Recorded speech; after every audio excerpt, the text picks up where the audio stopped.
Of new formulas using dimensional analysis.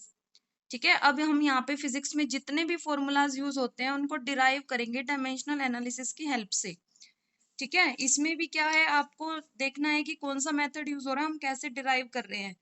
तो आपके पास यहाँ पे क्वेश्चन है, derive an expression, derive an expression, expression means formula for time period. Time period is denoted by small t of a simple pendulum. Simple pendulum के time period का formula आपने derive करना है। सिंपल पेंडुलम विच में depend upon, आपको condition दी होगी कि time किस किस पे डिपेंड कर रहा है। विच में डिपेंड अपॉन, फर्स्ट है आपको दिया है mass of the Bob which is denoted by small m. Second, time period is depending on length of pendulum. On which factor time period depends? Mass, length, and the last one is acceleration due to gravity. That is denoted by small g. Okay. The question is, derive an expression for time period t of a simple pendulum which may depend upon mass of the bob, length of the pendulum, and acceleration due to gravity. First of all, you should know about the simple pendulum. What is simple pendulum? Which type of motion simple pendulum holds? Tell me. Oscillatory motion. Very nice. Oscillatory motions. This is simple pendulum, this is string, and this is the bob which have mass small m, and this is the length of pendulum. Length of the string is length of pendulum. And time period of simple pendulum, the time in which, suppose यहां से Bob ने move करना start हुआ तो वापस एक round complete करने के बाद इस पोजीशन पे वापस आ जाएगा, तो उसको कितना टाइम लगता है एक राउंड कंप्लीट करने में, एक ऑसिलेशन कंप्लीट करने में, तो उस पीरियड को क्या बोलते हैं? Time period of a simple pendulum. Okay, इन्होंने बताया टाइम पीरियड डिपेंड कर रहा है मास पे, लेंथ पे, and acceleration due to gravity. Okay, तो हम अज्यूम कर लेंगे, जो हमें कंडीशन दी है, लेट टी, टाइम पीरियड से डिराइव करना है हमने। Time period is depending upon, directly proportional to the A power of the mass, B power of the length, and C power of the acceleration due to gravity. जो तीन quantities आपको दी हैं, time period जिन तीनों पे depend कर रहा है, उनकी हमने पावर एज्यूम कर ली। किसी की एल की ए एज्यूम कर सकते हो, एम की बी कर सकते हो, आपकी विषय। तो मैंने मास की पावर ले ली ए, एल की बी, एंड जी की सी। डायरेक्टली ये साइन डिनोट करे depending upon, time is depending upon mass, length, and gravity. Mass, length, and gravity, तीन फैक्टर पे इसका टाइम पीरियड डिपेंड करता है, कितने टाइम में वो वापस उसी पॉइंट पे आएगा। क्लियर हुआ बेटा यहाँ तक? क्वेश्चन समझ में आया? आपको टाइम पीरियड का फॉर्मूला निकालना है। ओके, अब देखो सेम वही हमने कंसेप्ट यूज करना है। लेफ्ट हैंड साइड क्या है? डायमेंशन टी है ओनली, तो इसकी डायमेंशनल क्या होगी? Formula m0 l0 t1। Okay, close in square bracket.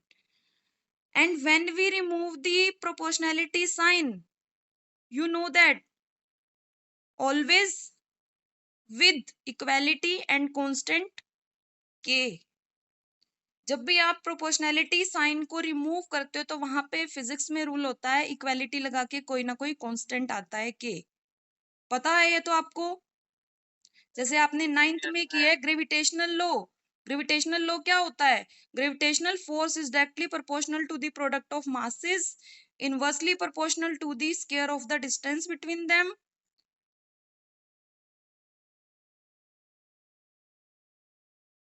and when we combine these two equation, f is directly proportional to m1 m2 upon r square, and when we remove this sign, f is equal to constant क्या था यहाँ पे, gravitational constant capital G, universal gravitational constant. Okay, तो यहाँ पे same जब हम directly को रिमूव करेंगे तो इक्वालिटी लगा के कांस्टेंट के। अब यहाँ पे क्या है, m की पावर a, m तो मास ही होता है, बेसिक क्वांटिटी है, m की पावर a, l लेंथ की power capital L, b। Now acceleration due to gravity, acceleration due to gravity की क्या डायमेंशन थी, आपने फाइंड आउट की थी, टेल मी।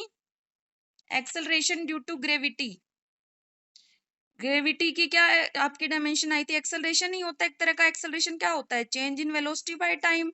वेलोसिटी क्या होती है, डिस्टेंस बाय टाइम। एक टाइम नीचे तो क्या हो गया, distance by T square. Dimension निकालेंगे डिस्टेंस को एल में, टाइम को capital T, L T minus 2। तो मैं ग्रेविटी की जगह क्या लिख दूंगी, L T minus 2 whole power C, here whole power B. these are both basic quantities, so we हमने एज इट इज लिख दिया इनको, और g is the derived quantity, तो हमने डिराइव्ड क्वांटिटी की जगह इसका फॉर्मूला यूज किया है, L T minus 2 dimensional formula. Clear हुआ बेटा? ठीक है, अब क्या करोगे आप, दोनों साइड आप कंपेयर करो, यहाँ पे m है, यहाँ पे m है, बेस सेम है, मतलब यहाँ पे a की वैल्यू किसके इक्वल हो जाएगी, इक्वालिटी साइन है तो पावर भी इक्वल होंगी, a किसके इक्वल, m की पावर a, m की पावर 0, तो a किसके इक्वल आ गई, 0 के। b किसके इक्वल आएगी, l की पावर 0, 0। c किसके इक्वल आ गई, बेटा एक बार इसको सोल्व करना पड़ेगा। देखो इधर लिख लो m0 l0 t1, इस साइड क्या है k इंटू एम की पावर a, l की पावर b, और l की पावर ये c इन दोनों पे है, तो l की पावर c यहां से है, तो टोटल पावर कितनी हो गई, l की b, l c और t minus 2c।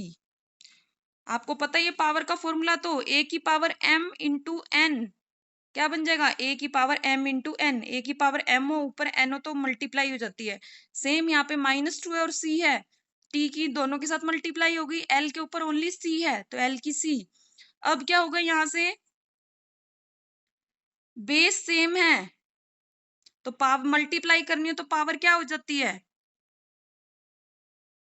Add t minus 2c। अब कंपेयर करो पावर्स को, समझ में आ रहा है बेटा, are you getting my point? Yes, ma'am. Okay, now comparing the powers, m से m कैंसिल हो जाएगा, a किसके इक्वल आ गया 0, b प्लस c किसके इक्वल हो गया, l की पावर है यहाँ पे, l की पावर 0, तो b प्लस c दोनों किसके इक्वल हो गया 0, और माइनस 2c किसके इक्वल हो गया, पावर t की, यहाँ पे t की पावर 1। a की वैल्यू 0, b की वैल्यू माइनस c की वैल्यू क्या होगी minus half, c minus half है तो b क्या हो जाएगा प्लस हाफ। तो आपको a b c की वैल्यू मिल गई, तो इस फॉर्मूला में पुट कर दो, तो t directly m raise to power 0, l raise to power half, और g raise to power minus half, यही होगा। और m किसी की पावर 0 होती है 1 हो जाता है, तो t is equal to k किसी की पावर 0 1, l हाफ, और यहाँ पे g हाफ क्या आ जाएगा, नीचे आएगा तो पॉजिटिव, ठीक है। और यहाँ पे दोनों की पावर हाफ हाफ है तो हम इन दोनों के ऊपर क्या लगा देंगे, under the root l upon g की 1/2 नीचे लाएंगे, यहाँ पे 1/2 नीचे थी तो इन दोनों के ऊपर मैंने हाफ हटा के 1/2 पावर हटा के स्क्वायर रूट लगा दिया, समझ पाए हो, क्लियर हुआ बेटा? Yes, ma'am. ओके, सबको गर्ल्स क्लियर हो गया या दोबारा बताऊं?